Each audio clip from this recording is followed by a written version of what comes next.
Hello, everyone, and welcome to episode 10 of The Power of Books. My name is Timo Jübner, I'm the founder of Timo's Notes, and every week I interview popular non-fiction authors about their best-selling books. The goal of the show is to introduce you to new books and to provide you with helpful advice and practical tools. My guest today is Nate Dallas. Nate is a dentist, a lifelong entrepreneur with multiple businesses, and the author of You're Too Good to Feel This Bad. He loves sharing his experience and knowledge with others and craves creative collaboration. His book is an extensive collection of insights and tips about personal development, physical and mental health, mindset, money, and many other related topics.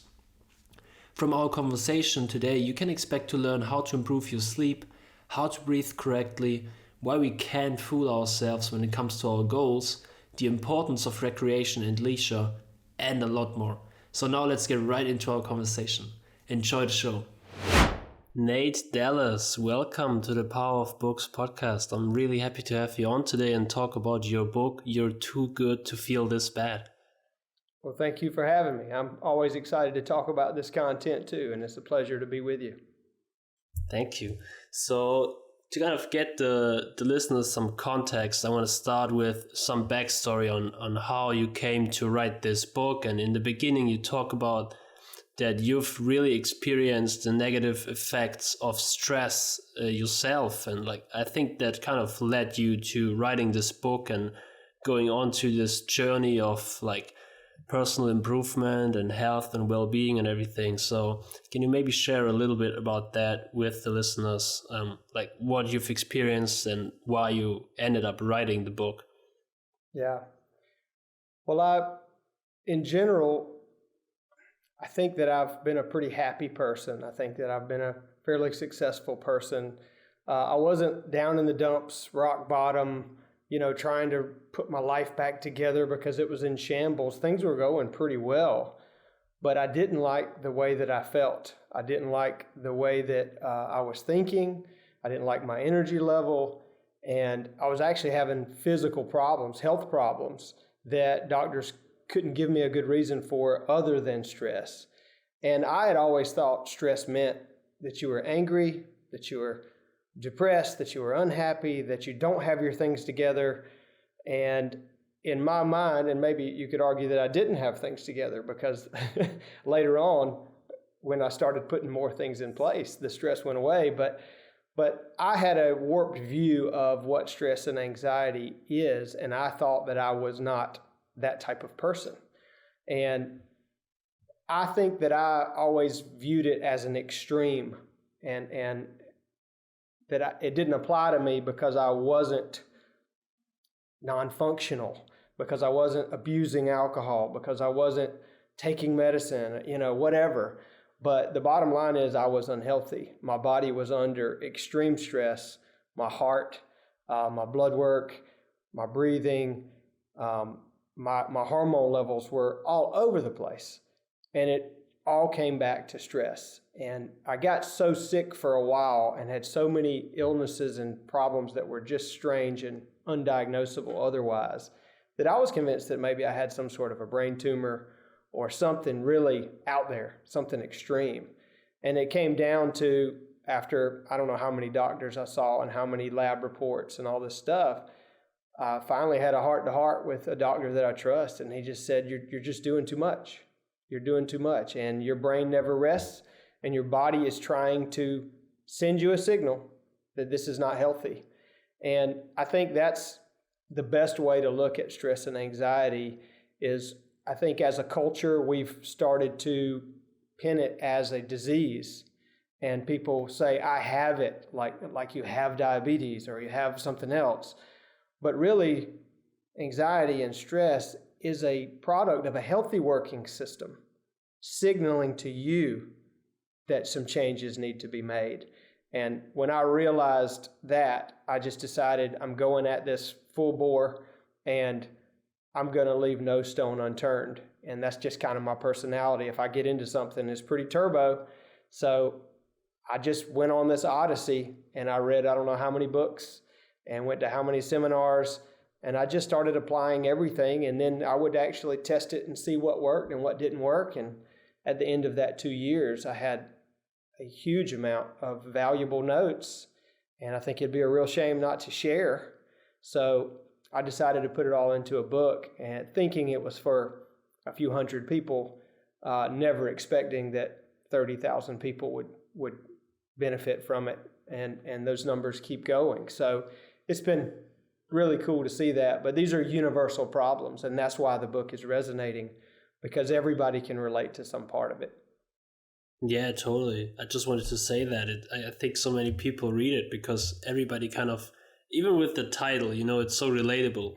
Like, I think that's why readers are so interested. And you even mentioned in the beginning of the book that it started with, people from your like relatives, friends, family. People saw how you changed, and they kind of approached you in a way like what did you do? Like, what happened? And that's how you kind of realized that it's a common problem that many people have, that you can help these people with everything that you learned. So that's very interesting. Yeah, I ended up really kind of starting a coaching business as a product of this. I wasn't expecting to do that either, but more and more people were reaching out, wanting help, and then wanting to know what I did because it was noticeable. And like I said, I wasn't down in the dumps before. I think people would think I was pretty friendly, pretty happy guy, but it was a tangible difference. And then word got around, and then the book starts getting around, and now more and more people, every week people are reaching out to me wanting some coaching help or some counseling. And so I can't do them all, but I'm enjoying doing that now as kind of a side career. And I hope that continues to build because it's very fulfilling to help people move, to help people grow. Yeah, I believe that. That's awesome. So you have structured the book kind of talking about different areas that you learned about and improved in. And I want to go through a couple of them today with you. Okay. So the first one that you talk about, which is interesting because it's like, if it's the only thing that you take away from the book, then it's this. So it's about sleep. And I'm curious, like you talk a lot about many practical things that somebody can implement, but I'm curious what were like the top things that you've realized worked for you, or that you think are the most valuable or most important for somebody who's like, I have bad sleep habits. What can I do? Well, there's a lot of stuff in the book that you can change and you can go after. For me, the most monumental change came from observing a really almost religious or military type sleep schedule. And so getting my circadian rhythm into a predictable pattern. And that just simply means going to bed at the same time every night and waking up at the same time every morning. And that could be different for everybody, but it's so remarkable when you actually get in that pattern, how your body responds when you do it for a couple weeks. Your body starts knowing when it's going to get to rest, when it needs to digest food, when your mind can settle down. And there's so much repair, and there's so many components to sleep that are so important that we don't even realize until you really start monitoring it. But if you're not sleeping well, everything falls apart. You don't have the energy to do hard work. You don't have the mental capacity and the clear cognition to process things accurately. Things get distorted, and you're emotional and you're impatient. And like, we know all these things. It's almost cliche when a child is acting foolish. You say, you need a nap. Well, I see a lot of adults that I want to say, you know what? You really need a nap. You're acting like an idiot, but, and I would see that about myself, but changing that schedule and being really deliberate. And that's so simple. Like, it doesn't cost anything. It's just a simple act of discipline. And if you went to prison or a rehab facility or boot camp, they would have you on that schedule for a reason. We just don't have the discipline to do it ourselves, and our schedules get crazy, and we don't honor it. We don't respect it. So it's not a priority. But I think that's number one above everything else. And every now and then you'll get off, you'll stay up late, you go to an event, celebrate, or something like that. You're traveling and it gets a little off. But when you're doing your normal routine, if you're not going to bed and waking up at the same time, you're doing yourself a real injustice. So that would be number one. Number two was, and this is just, especially in American culture, I'm sure it's the same way in a lot of places in Europe, caffeine. Caffeine is a killer, man. It stays in your system so long, and we have gotten to, as a society, where we drink caffeine all day. It's not just morning. And so, we have a cup when we wake up, and then work starts, and have another one at 10 o'clock, and then after lunch, you get kind of down, and then you just have another one at 2, and then it just keeps going. And I just decided that based on legitimate research and knowing the half-life of caffeine and what it does to your melatonin receptors, I was going to just drink it in the morning. And that was it. And so I cut out everything after that first 6 o'clock cup. And it was remarkable. I mean, that's such a simple thing, again. And the last one would be screen time.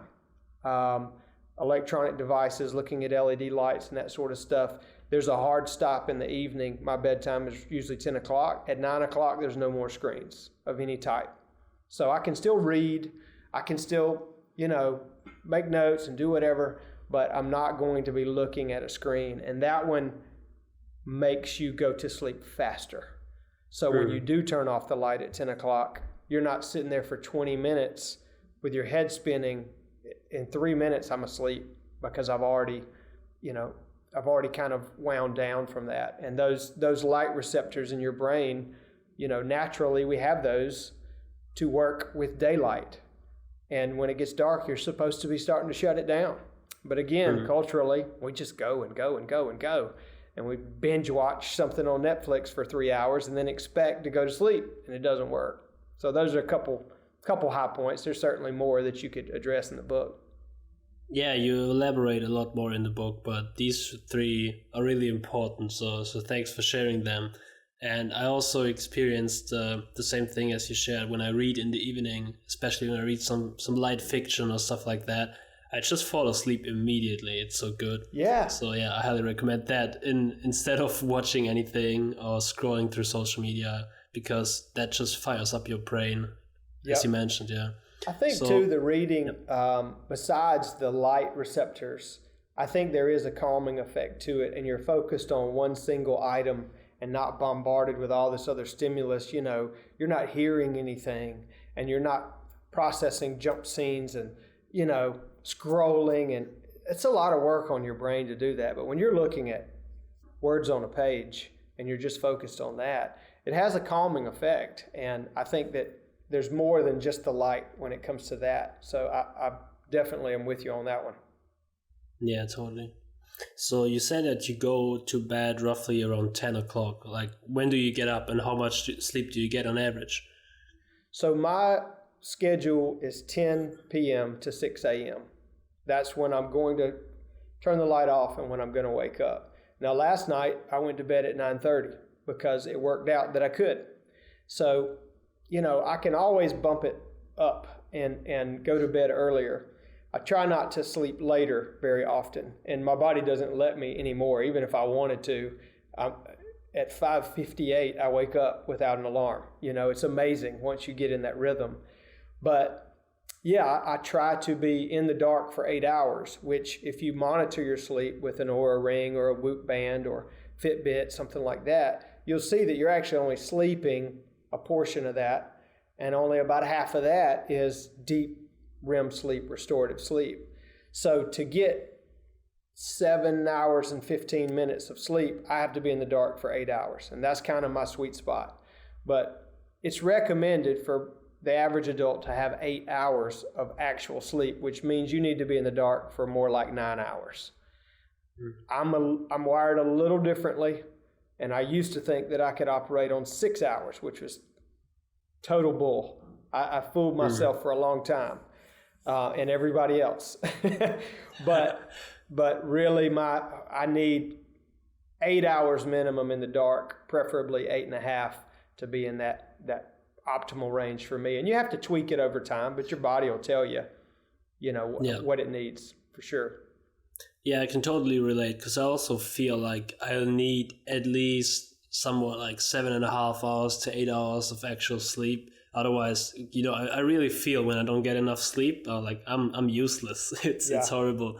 So that's interesting. And I always ask that question because not that I want to adapt the sleep rhythm or sleep cycle of someone else, but I always think it's interesting how different people are and how some people like go to bed very late and get up also late, or go to bed very early and get up like at 4 a.m. That's always interesting to hear what other people are doing. I've read some of the research papers on that, and there is such thing as a morning person and a night owl, and people do have different temperaments and maybe even different circadian rhythms, but more people think they're night owls than they actually are. It's a small number, and even those people still need 8 hours of sleep. So you can't use that as an excuse to sleep 4 hours a night and expect to perform. But what's crazy is you don't realize how poorly you're performing until you make the change and see how you feel. And it takes a couple weeks of discipline to get there. But I was high functioning before. I got a lot done. I probably got more done than most people. But I was not all there mentally. And now my focus and my energy level and just my thought process is exponentially better. That's very interesting, yeah, because it's not about getting more done than other people. It's about how much can you get done if you like function your best. So, just for the listeners, I think just testing it, allowing yourself more sleep in it, and then checking yourself how your performance improves is a good takeaway. You should wake up feeling good, not feeling like it takes an hour to get started or 4 cups of coffee. You should wake up ready to go. And if you're not waking up like that, it probably needs some addressing. The next area you cover in the book is also about physiology. It's very interesting because it's a topic that I guess most people have never thought about, that they could improve it. So it's breathing. And that's very interesting because there are actually right and wrong ways to breathe, which probably most people never thought about, and it has a huge effect on also your performance, but also on your like posture and everything. So what are the biggest mistakes or the most common mistakes that people make when they breathe? Well, I think the overarching big mistake is being unaware, just being unconscious and never thinking about it, which that in itself takes some practice to be aware. But, we breathe more than we do anything else, and it never stops. It's unconscious.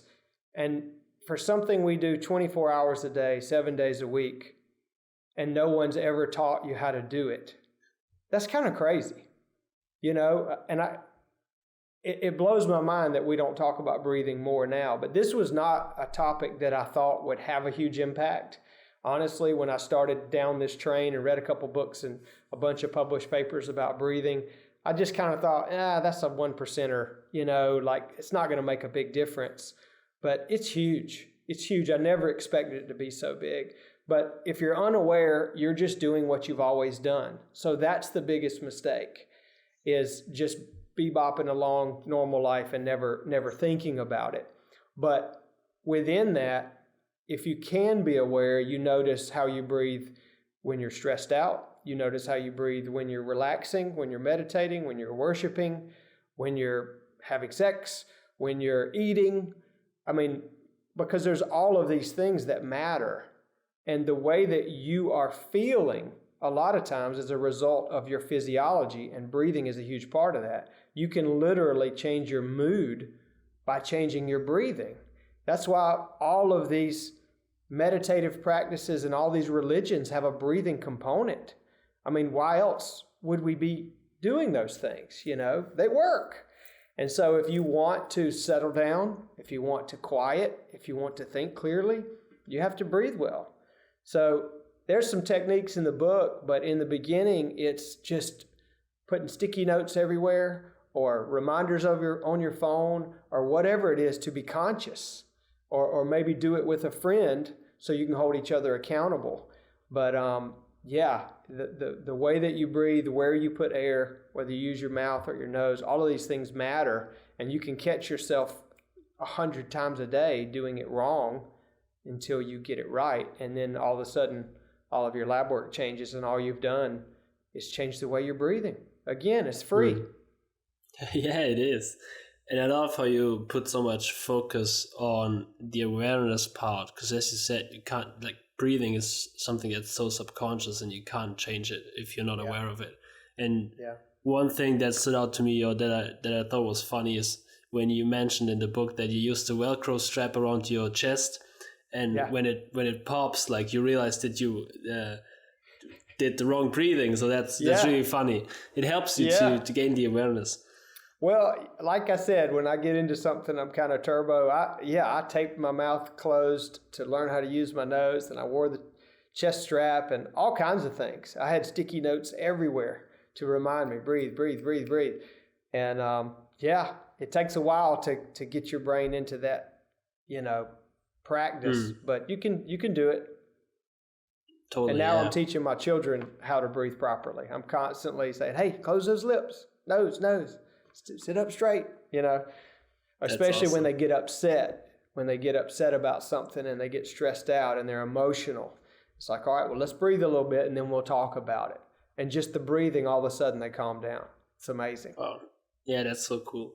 Do you do some kind of breathing exercises? Like the one I know is the Wim Hof breathing, for example. Do you do any of that stuff? I like to play with it. Wim Hof is just a fascinating character, isn't he? Mm-hmm. Just a wild man. But I think that there's certain applications for those things.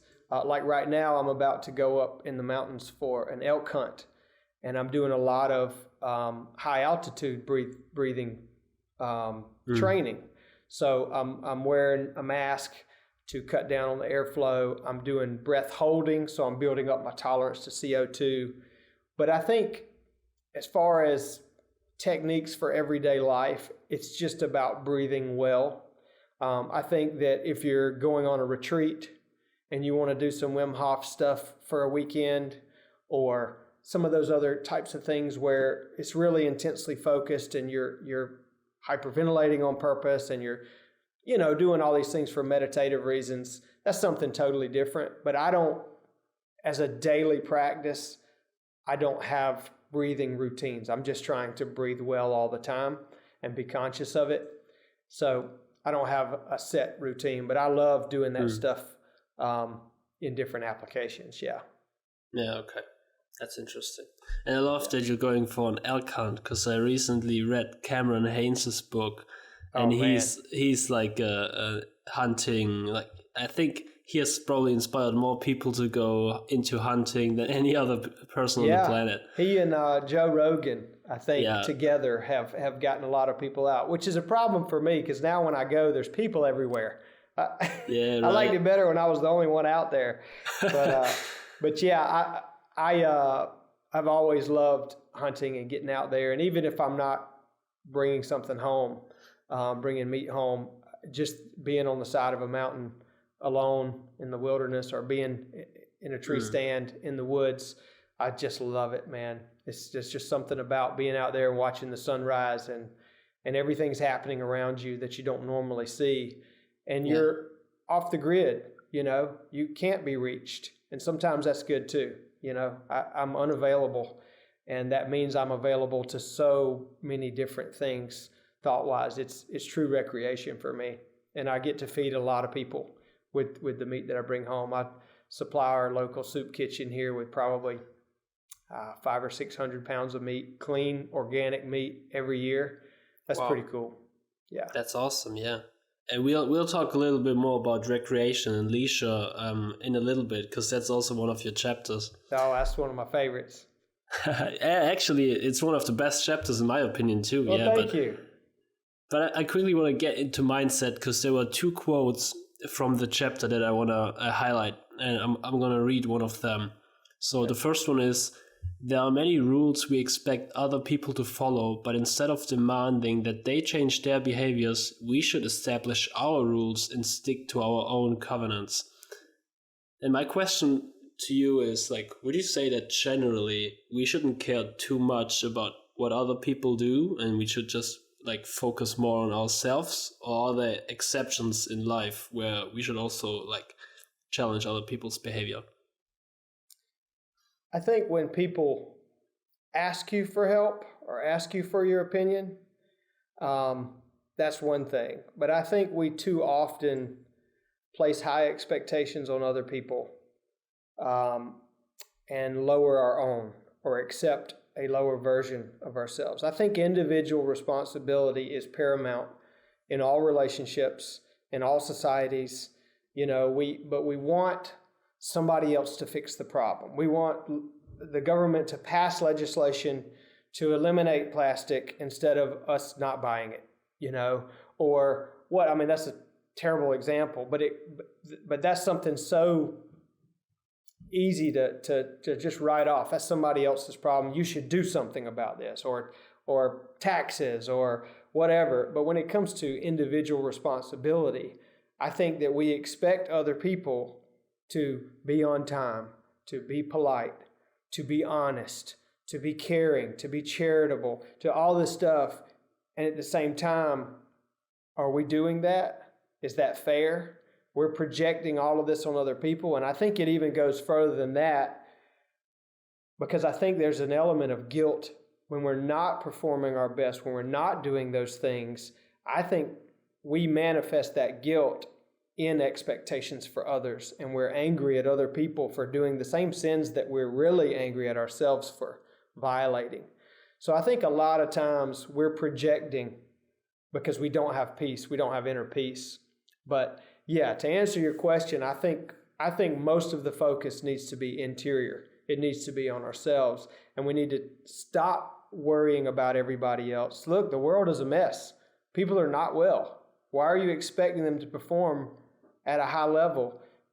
Some of that's just expectations and reality, when what you could expect is that you learn how to deal with that, and you can peacefully navigate all that so you're not so triggered by it.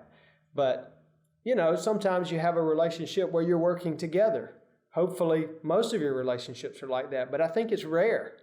And in that case, yeah, you push each other. I've got a couple men in my life and my wife that we have a common goal of growth and building that relationship, and they can point out to me, hey man, you really blew that. That didn't seem like who you're trying to be. What happened? Or maybe you should examine that. And that's hard to take, but all growth is hard. Progress takes work. So I think if it's mutual and you give someone permission or they give you permission, that's good. But otherwise, it can get dicey pointing out other people's problems. Yeah, and I think it's a great point that we should just try to focus on ourselves, and instead of expecting other people to do certain things, I think if we ourselves, show other people that we follow our own rules, we kind of set the example and set the standard, and then when other people see that, they will also probably be more likely to follow their own rules, or maybe do what we expect of them, because they see, this person is doing it, so I should probably also do it. Well, all behavior is contagious. Yeah. If it's really good, it's contagious. If it's really bad, it's contagious. So yeah, you have to lead by example, and you have to protect yourself with the people you spend time with. But yes, people will feed off of you. I notice a lot of times I don't use foul language, and I'm trying to be careful with that. And when I'm around a group of guys that does, they'll tone it down. I don't have to say anything. They just know from spending time with me that he doesn't do that. And maybe it's out of respect, but I think it's subconscious. I don't think they're really thinking about it. They just know I'm not engaging in that, and all of a sudden the language improves. Well, it's that way with compassion. It's that way with generosity. It's that way with just your general demeanor. If you're playful, the people around you act more playful. So yeah, you have to be the one that sets the tone a lot of times. Very interesting, yeah. The second quote that stood out to me, and I'm gonna also read that, is when I'm willing to accept an excuse in place of the goal itself, I should admit that I never wanted it badly enough in the first place. My actions expose my true passions or lack thereof. They are condemning. We can often fool others, but not ourselves. And that's like a real truth bomb, in my opinion. Like, Ooh. that's a deep quote. And I'm curious, have you ever had that happen to you before in your life? Oh, sure. Yeah. I mean, everything in this book is a result of self-diagnosis and epiphanies that I've seen in myself. It's definitely not me telling everyone else how to act. It's sharing my story of things I've discovered. And the book, I think, asks more questions than it provides answers, which is my intent. I want you to think about it because it's about you, and you can't just copy someone else. But yeah, I've accepted a lesser path forward before when I, with my lips, am saying this is the most important. Well, one of those was with a relationship at work, and the uncomfortable necessity that needed to happen is confronting a situation, sitting down and talking about it and getting it all on the table. But it was going to be uncomfortable, and it was going to mess up the mojo in the office for a while, but there was chronic suffering because these issues were never addressed. And then I would say that my intent was to have peaceful relationships, but I didn't have the courage and the discipline to do something uncomfortable to get there. And some of that was pride. Some of that was just not wanting to have to deal with that. Maybe laziness or just insecurity or just being uncomfortable. Nobody wants to get in those situations. So I let it go on and on and on until finally I realized this is crazy. But nobody's winning. Everybody's losing here.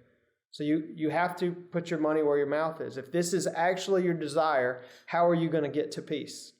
If you're an advocate for peace, and sometimes that means falling on a sword, but sometimes it just means hearing somebody and sitting down and having a heart-to-heart and saying, this is what's going on. I think it's hurting our relationship. I think it's hurting our business. What do you think we should do?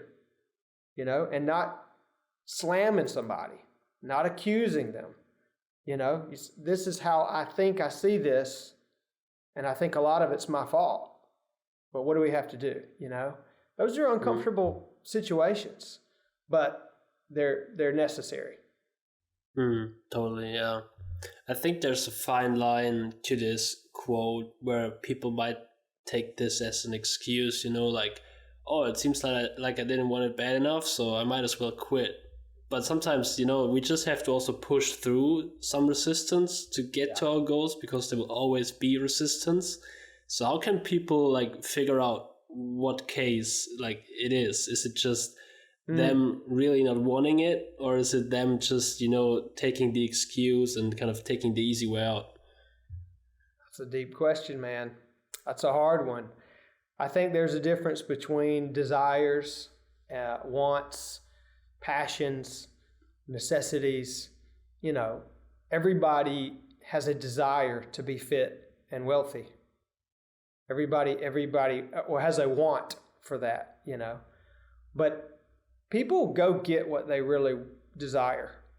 You go after it. And so if you say that's important, but you're eating Danishes every morning and never getting exercise, my point is, I don't think you want it badly enough.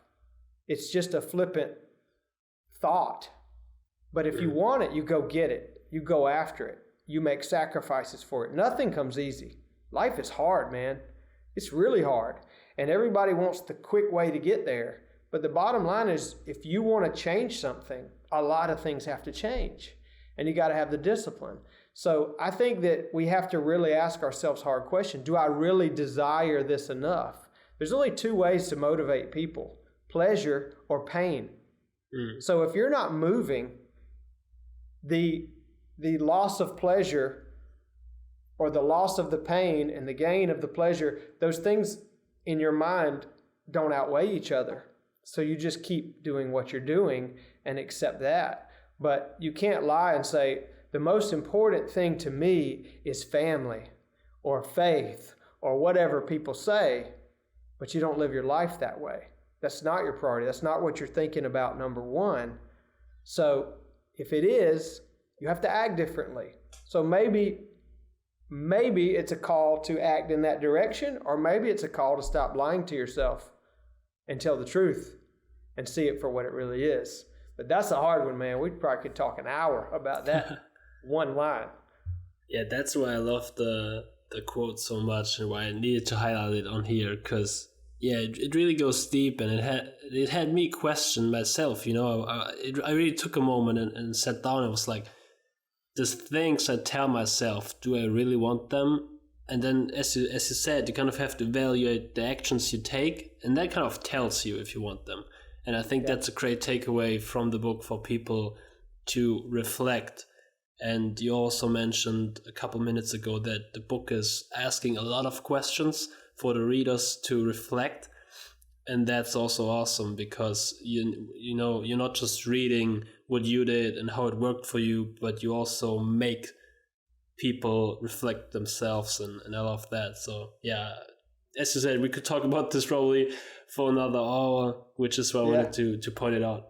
Well, I hope that there's powerful. a question or two in the book that really wreck you, that really stop you in your tracks and make you think, I've never thought about that. And I get messages all the time.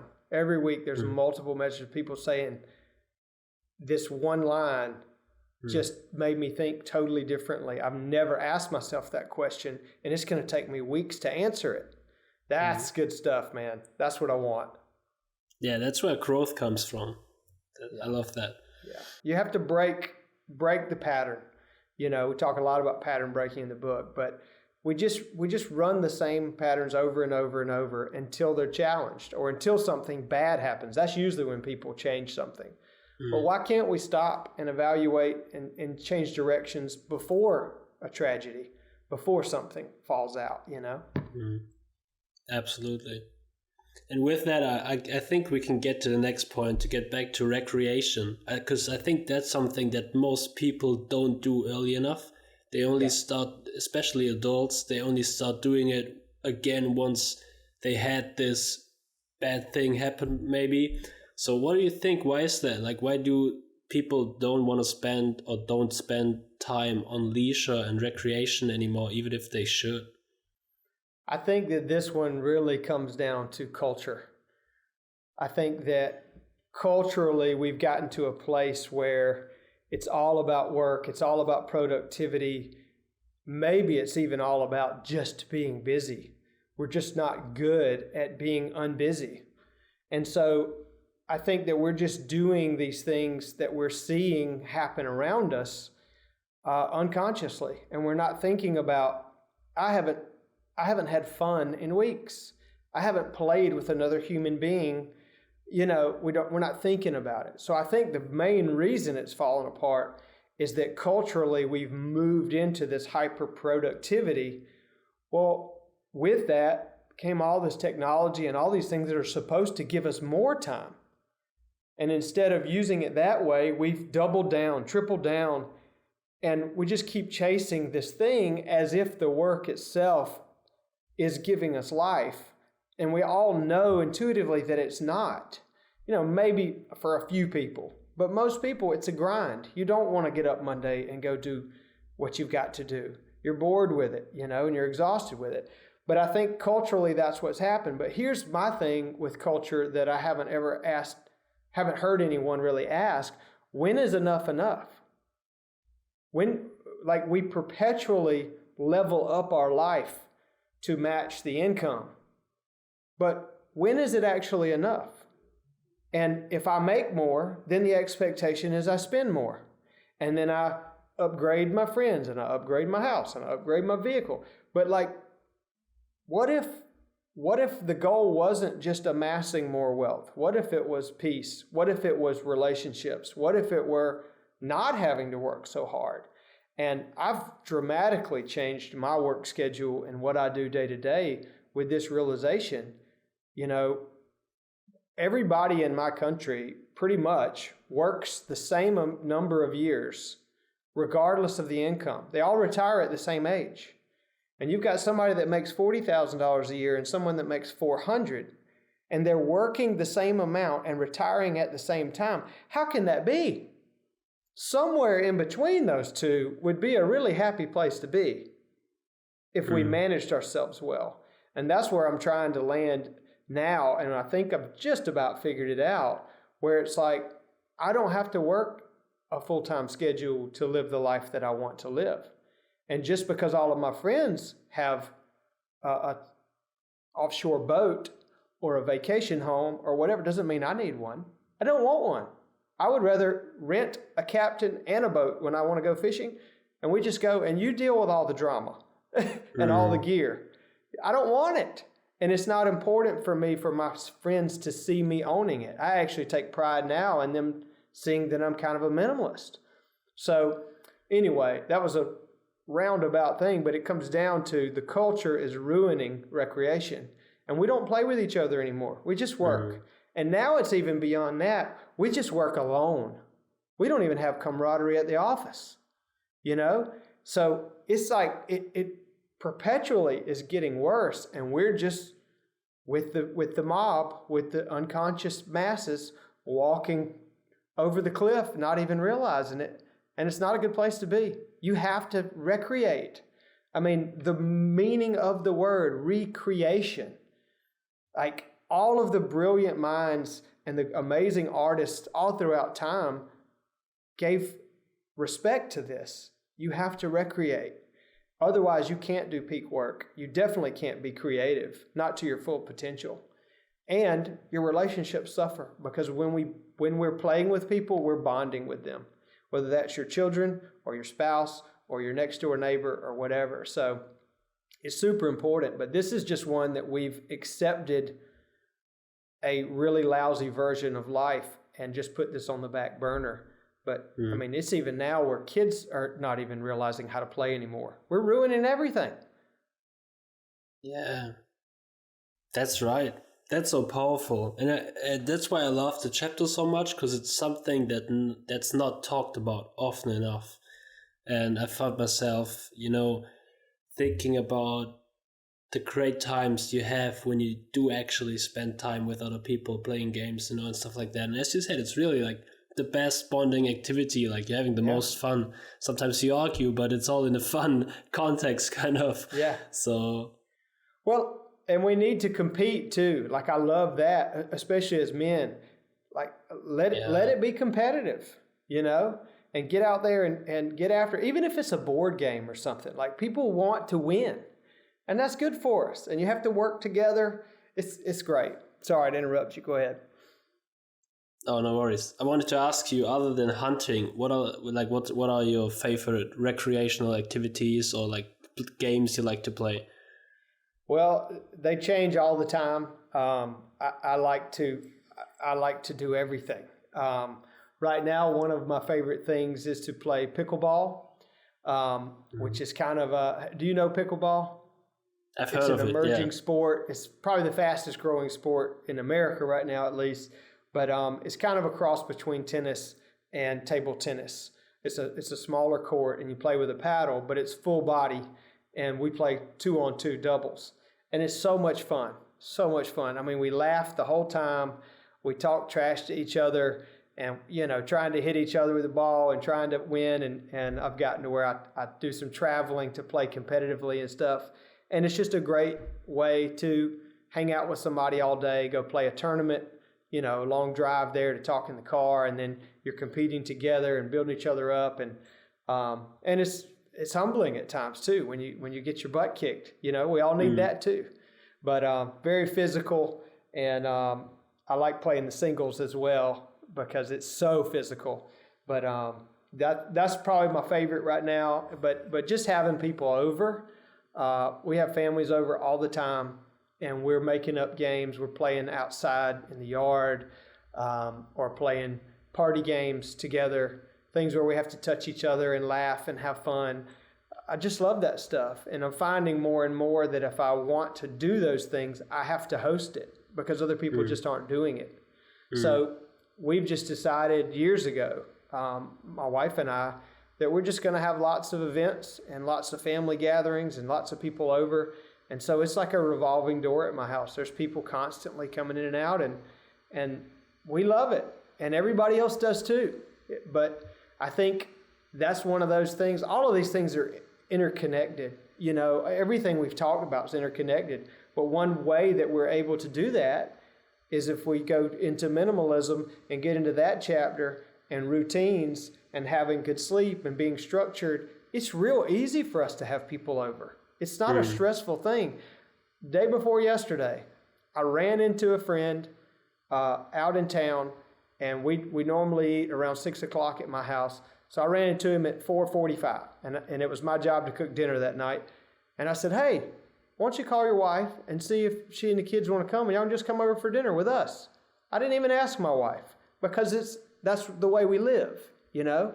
And so the house is tidy. It's ready. And I'm doing the cooking. So he called her 15 minutes later. They're on the way to my house, and it works out. It's great. But you have to be looking for the opportunity, and you have to have a somewhat prepared life and value that so that that's possible. But the next 3 hours were bliss for everybody, the kids, the adults, and that wouldn't have happened if I wasn't looking for it and wasn't ready for it. So that's a simple one, but it makes your life better. Absolutely. I think that's super cool, and I think you're inspiring a lot of people, like your friends and families, you know, and also the readers with this chapter. So that's awesome. Yeah. Cool. I hope so. To get to another chapter that you mentioned, minimalism, and you already said that owning things is not important to you anymore. And then I had to think, yeah, because you're kind of a minimalist, so it's not about owning things anymore. And it's very practical too, because as you said, everything you own takes up like time that you could spend playing or doing other things. And kind of to ask a personal question, because I like the idea of it, and I've eliminated a lot of things and tried to do it consistently. But the biggest thing that's sometimes holding me back is like, I don't want to be wasteful, you know, so I don't want to throw stuff in the trash and be like, you know, because I think that certain items, or, you know, whether it's like electronic stuff or anything else, I think it's still good, you know, somebody can still use it. But then I don't really know where to bring it or who I could give it to, or should I sell it? And then where, like, I need to put time into selling it. So that's kind of an excuse, I guess, that's still holding me back. Did you have that too, or like, did you not face that? Well, that you know, it comes in increments, and in the beginning it's real small things, and then it evolves to be bigger things. So maybe you start with a drawer. And then you go to the closet, and then you go to a room, then you go to the house, then you go to the garage, you know, whatever. But you do it in phases over time. But if you're just looking at your closet, you're just looking at clothes. Okay, how many polo shirts do I actually need? How many pairs of blue jeans do I actually need? How many do I have in here right now that are no-brainers that I just don't even wear? I don't like the way they feel. I don't like the way I look in them. You know, so some of it is easy. But your question about waste, you've already been wasteful by getting the thing that you don't use. You know, so is it more wasteful to pass it to someone that will use it? I don't think so. So there's all kinds of charity organizations that take whatever you'll bring, and maybe it's a church, maybe it's a local nonprofit, or maybe, just maybe, you take it yourself to a bad part of town and just stop somewhere and talk to somebody, and you say, hey, I've got this stuff that I wanted to donate. Do you know anybody in need? I do this sometimes, and it's remarkable. You go to kind of a bad section of town, and I like to park and actually walk around a little bit sometimes and talk to people. And we've done this with food. We've done it with clothing. Sometimes I'll take wild game, you know, a deer or a cooler full of fish or whatever. But to go down and do it yourself, you know, because all of a sudden now your whole worldview is changing, and you're talking to real human beings that would treasure this stuff. Well, that's when you get double benefit from it. You're not only minimizing your own life, you're seeing the impact, and possibly making some friends in the process. And I guarantee if you do it that way, you'll find out some more needs and you'll make some relationships over time. And then you realize I can help these people in a lot more ways than my old polo shirts, you know? So I would say find somewhere to donate it. Don't just throw it in the trash. If it's not trash, if it's trash, get rid of it. But if someone can use it, yeah, man, find somebody to use it. And if it's valuable and you need the money back, if you regret the purchase and you actually need that money, well, put it online and sell it, you know, Facebook Marketplace or eBay or something like that. But otherwise, just get it out of your life. It's not serving you. And I saw a guy this weekend, and he wanted me to know because he knew I'd be proud of him, but he got rid of a bunch of stuff in his garage. He sold a boat like 5 years ago, but he still had all the life vests and 2 boat anchors in his garage for if he ever got a boat again. And that's what we do. We have this fantasy life where one day I'm going to use that. You know, I'm going to wear that again when I lose 50 pounds, or I'm going to, you know. But don't do fantasy life. Do right now. You're not going to want those clothes in 2 years when you've lost the weight anyway. You're going to go reward yourself and go get something new. But anyway, he said, I don't know why I've kept this stuff. I had to build an extra shelf in my garage to keep this boating stuff. And we don't boat. We don't have a boat. But I paid a lot for it, and I didn't want it to go with the boat when I sold it because the guy didn't want to pay me for it. And he was like, so he took it to a yard sale, and they sold it immediately, you know, and he was so upset at the price that it went for, you know, a fraction of what he paid for it. But he's like, but it feels so good to just take that shelf down. Because he said, I'm not going to leave the shelf because something else will go there. I'm going to take it down. That was stupid. I shouldn't have kept it that long. But there's those things in our life everywhere, every room, every drawer, in relationships, at work, in our head. We need to purge some of this stuff and get rid of it for good so that it makes space for something beautiful, or just make space. Yeah, that's a great answer. I love that. And you dropped a lot of interesting things that I could do, especially like the part of, you know, why don't you just take the stuff yourself and bring it to somebody who might need it. I think that's awesome to also, you know, feel the gratitude these people then probably show you when you give them something that they need that you don't need anymore. So I love that answer. Yeah. Well, and you know, sometimes you go down and you plan to take secondhand stuff, and then you meet the people and you immediately go to the store and buy all their kids what they need brand new because you think you deserve better than this, you know? And so it becomes where it's not a secondhand thing. It's something you're taking pride in doing and helping someone when they're in a bad spot in life. And years ago, I tell you, this is crazy. We had a terrible storm system come through town and knocked the power out of the whole city for 10 days. And a lot of the kids in my town only eat when they're at school. The families don't prepare for that. And so all of these kids were out of school for several days, and I got the word that several of them hadn't eaten. And so I went down to some of the, we call them project housing. It's a government housing here. And just walked around and talked to people and said, what's going on? What's the status? And their refrigerators were out, their freezers were out, they couldn't cook on the stove, and the grocery stores were closed. And so, yeah, it turns out a lot of these kids hadn't eaten in a couple of days. And so we set up a mobile kitchen, and I got lots of volunteers to go, and we just parked it there for 3 days.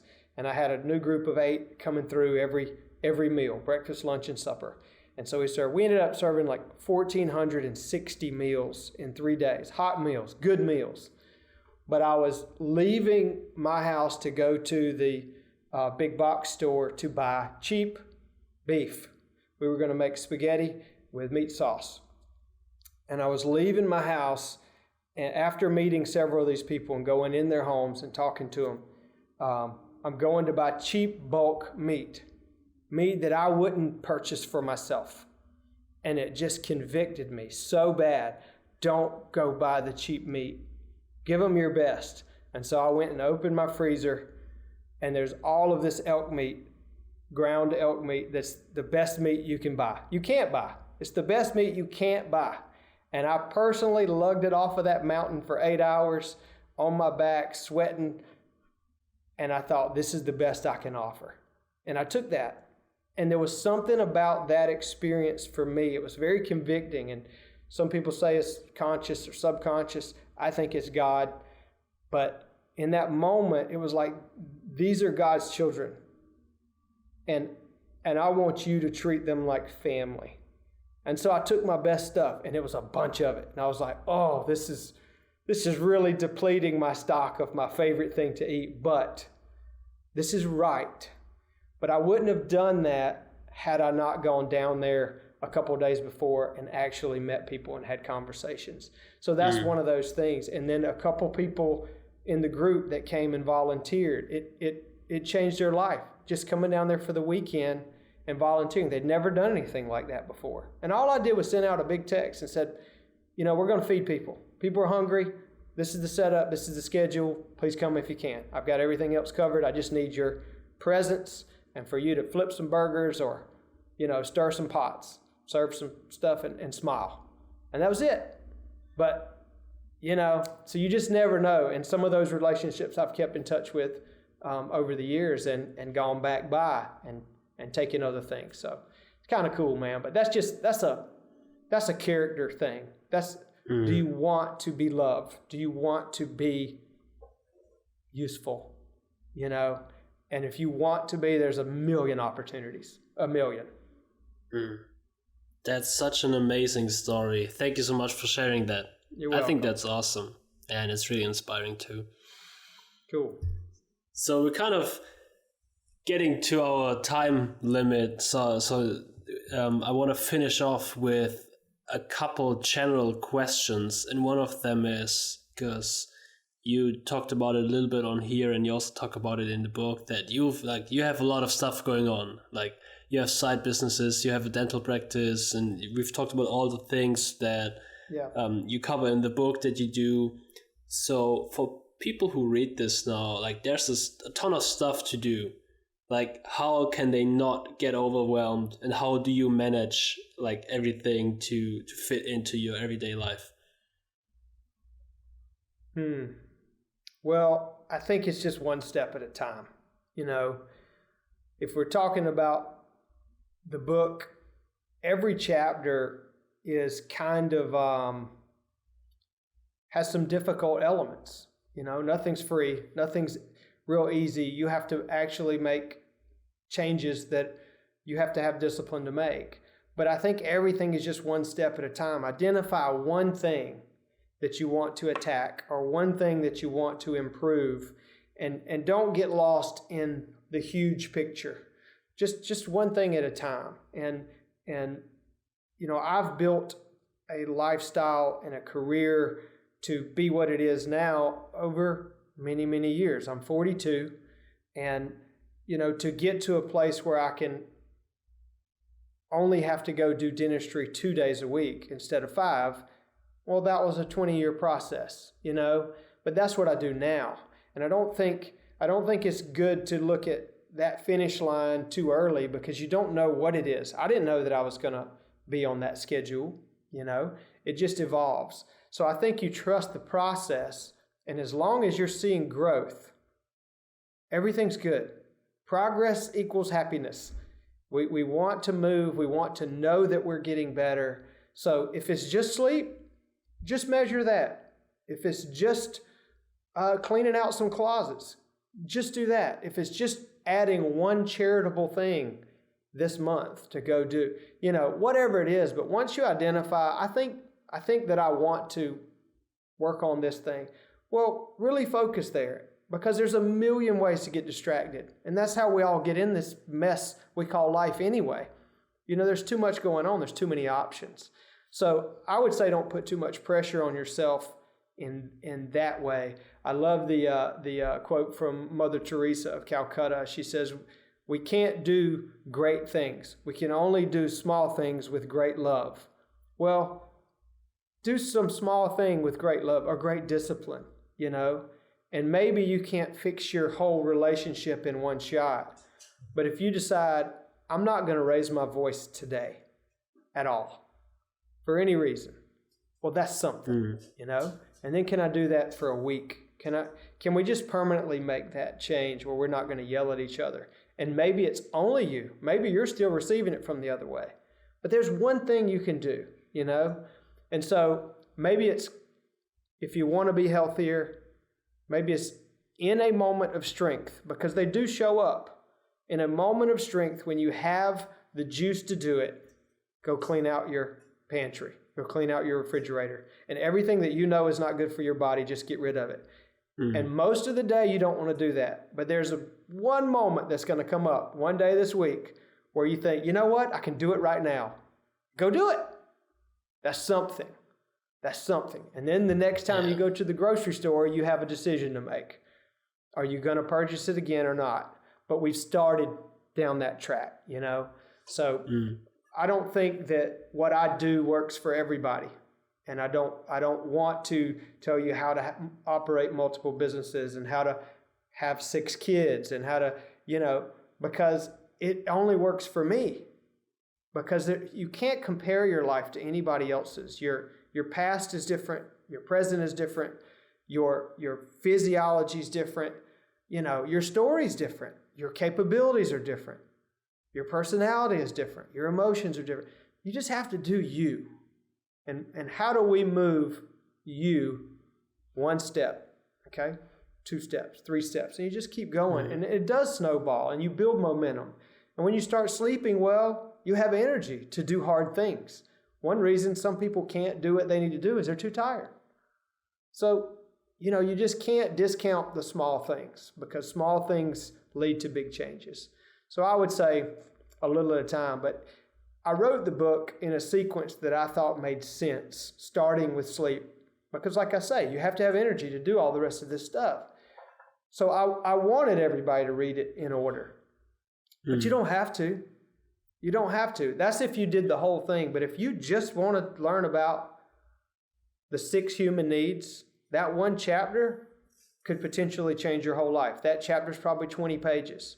But it's massively important. So just do that. Whatever resonates with you. Look through the table of contents. There's a chapter about money. There's a chapter about work. There's a chapter about play. You know, if when we talked about playing, that kind of got you a little spark, well, just go straight to that. Just go straight to that. And just focus on that. That's fun work. You can do that. Build momentum. Yeah. Get wins. Get easy wins before you take on big battles. Again, I love your response, and as you said, there's a lot more in this book that we didn't cover today, because obviously we can't take like all the time, because there's so much in here we couldn't cover it in hours. But I like the approach that you said, you know, just look at the table of contents and see what interests you. I think that's generally a good way to read books. You know, what stands out to you, go straight to that chapter and read about what excites you the most. Yeah, and don't feel bad if you don't finish the whole book. You know, that's something I learned a long time ago. Take what you want out of there, but I don't finish books that I don't like. And if I get distracted and get lost, I don't come back and reread thinking it's going to be different. You know, I'm not the greatest writer in the world.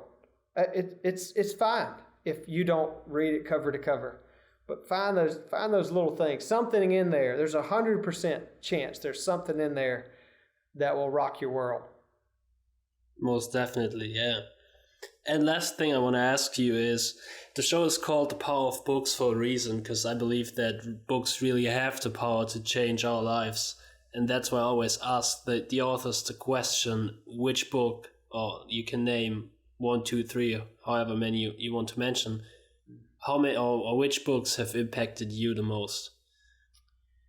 You know, that is hard to answer for me definitively, because there's been so many over the years. And in my brain, I kind of push lots of books together into a category, because when I get fixated on one idea, I'll read 5 or 6 books in a short amount of time about that idea. So it all kind of gets scrambled to me. But just offhand, one that I think I really, really loved, the message was The War of Art by Stephen Pressfield. That one, I feel like as a creative person and a playful person and someone who likes to build things, that book kind of gave me permission to do that. More than permission, it was an obligation to keep doing that. Like, that is what I do. That's what I have talents to do, and I need to do that. So that was a cool book for me as far as that goes. As far as just literary enjoyment, I love C.S. Lewis. I love the way that he phrases things, and the fiction stuff, the Chronicles of Narnia. I remember reading as a kid. I've read it so many times over the years. It's kind of like a little shorter version of some of Tolkien's stuff, really. And I know they were friends as authors, but so his stuff was great. What was the book? The Screw Tape Letters was one of my favorite books of his, and then also Mere Christianity. And then recently I came across a book that I thought that I was reading to help with my coaching other people. It's called Be Healed by a guy named Bob Schutz, and he has a therapy clinic in Florida, and he's written several books along these lines. But it's more of a spiritual and emotional healing type of book. And I read it thinking these would be good tools for me in my coaching practice to offer other people. Little did I know that it was going to be so instrumental for me to discover wounds in my own life and receive healing myself from several things that I have not even thought about in decades, and all of a sudden I'm reading it and I'm seeing this stuff. So that one, I mean, we're talking this year, recent, just absolutely rocked me. Very, very cool stuff. And he's a Roman Catholic guy, and his therapy stuff is all faith-based. But man, he's got some powerful stuff in there, some neat stories. So those would be a few. I mean, hard to narrow it down, but maybe that'll intrigue somebody. I'm sure about that. Yeah, I haven't heard about Be Healed, but it sounds very, very interesting. So I gotta check it out. Thanks for sharing these. So to all the listeners, I highly recommend, as we said, we only covered a little bit of the book, but you should definitely go check out You're Too Good to Feel This Bad. And I hope you enjoyed our conversation today. You can also check out Nate on Instagram, and I will also link your website in the show notes. Okay. So people can find you.